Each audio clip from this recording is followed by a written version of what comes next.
Chapter 8. Monseigneur in the Country. A beautiful landscape, with the corn bright in it, but not abundant. Patches of poor rye where corn should have been, patches of poor peas and beans, patches of most coarse vegetable substitutes for wheat. On inanimate nature, as on the men and women who cultivated it, a prevalent tendency towards an appearance of vegetating unwillingly, a dejected disposition to give up, and wither away. Monsieur the Marquis in his travelling carriage, which might have been lighter, conducted by 4 post-horses and 2 postilions, fagged up a steep hill. A blush on the countenance of Monsieur the Marquis was no impeachment of his high breeding, it was not from within, it was occasioned by an external circumstance beyond his control. The setting sun. The sunset struck so brilliantly into the travelling carriage when it gained the hill-top, that its occupant was steeped in crimson. "It will die out," said Monsieur the Marquis, glancing at his hands, directly. In effect, the sun was so low that it dipped at the moment. When the heavy drag had been adjusted to the wheel, and the carriage slid downhill, with a cinderous smell, in a cloud of dust, the red glow departed quickly, the sun and the Marquis going down together. There was no glow left when the drag was taken off, but there remained a broken country, bold and open, a little village at the bottom of the hill, a broad sweep and rise beyond it, a church tower, a windmill, a forest for the chase, and a crag with a fortress on it used as a prison. Round upon all these darkening objects as the night drew on, the Marquis looked, with the air of one who was coming near home. The village had its one poor street, with its poor brewery, poor tannery, poor tavern, poor stable-yard for relays of post-horses, poor fountain, all usual poor appointments. It had its poor people too. All its people were poor, and many of them were sitting at their doors, shredding spare onions and the like for supper, while many were at the fountain, washing leaves, and grasses, and any such small yieldings of the earth that could be eaten. Expressive signs of what made them poor, were not wanting: the tax for the state, the tax for the church, the tax for the lord, tax local and tax general, were to be paid here and to be paid there, according to solemn inscription in the little village, until the wonder was, that there was any village left unswallowed. Few children were to be seen, and no dogs. As to the men and women, their choice on earth was stated in the prospect, life on the lowest terms that could sustain it, down in the little village under the mill, or captivity and death in the dominant prison on the crag, heralded by a courier in advance, and by the cracking of his postilions' whips, which twined snake-like about their heads in the evening air, as if he came attended by the Furies. Monsieur the Marquis drew up in his travelling carriage at the posting-house gate. It was hard by the fountain, and the peasants suspended their operations to look at him.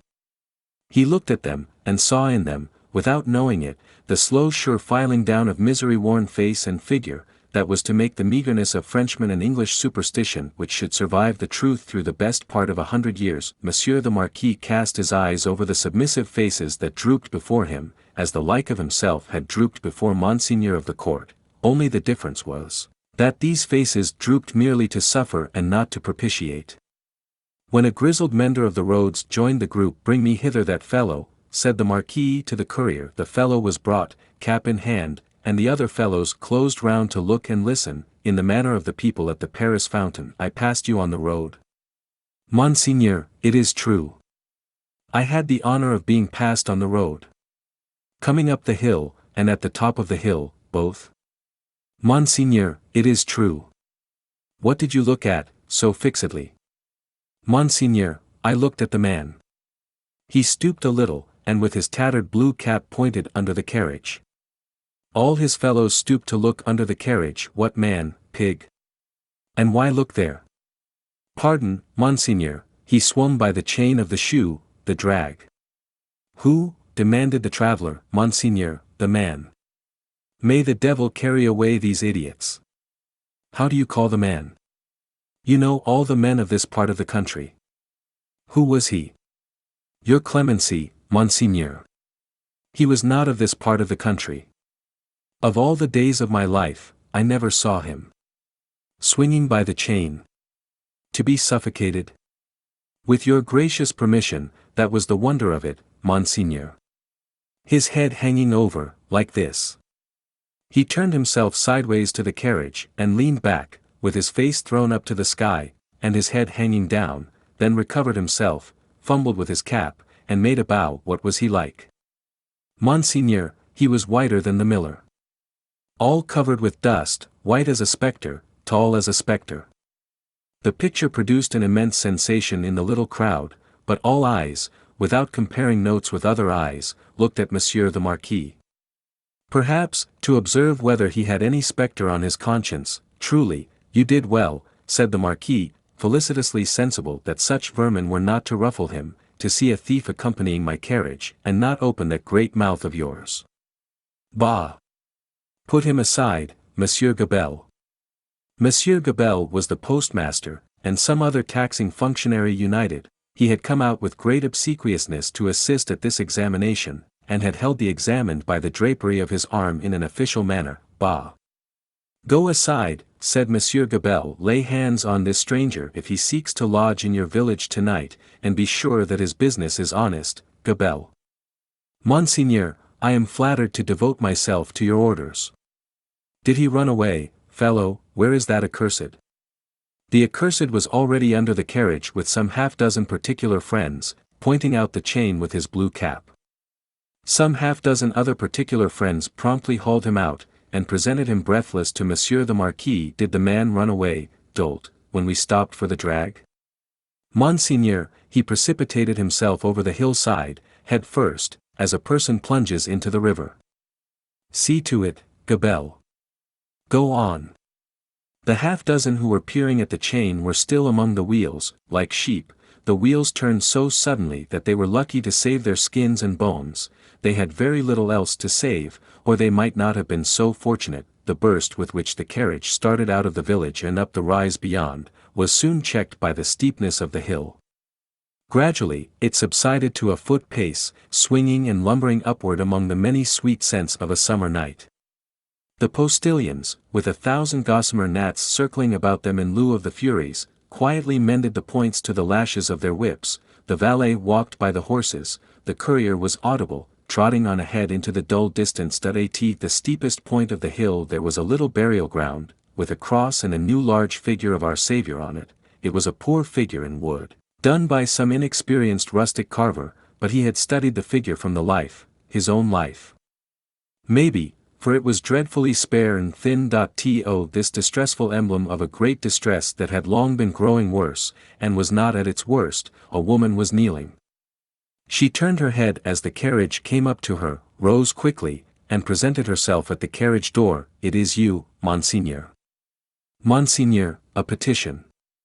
With an exclamation of impatience, but with his unchangeable face, Monseigneur looked out. How, then? What is it? Always petitions. Monseigneur. For the love of the great God. My husband, the forester. What of your husband, the forester? Always the same with you people.